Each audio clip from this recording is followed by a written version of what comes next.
আমরা কি তাদের সম্মান দিতে পারছি? আমাদের নেতা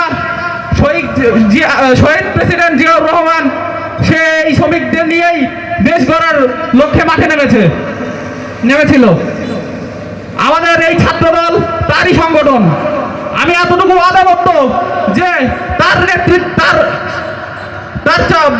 পদচারণায় আমরা এই শ্রমিক দলকে আবার গড়ে তুলব এবং দেশকে সুন্দর করে গড়ে তোলার আহ্বান জানাবো।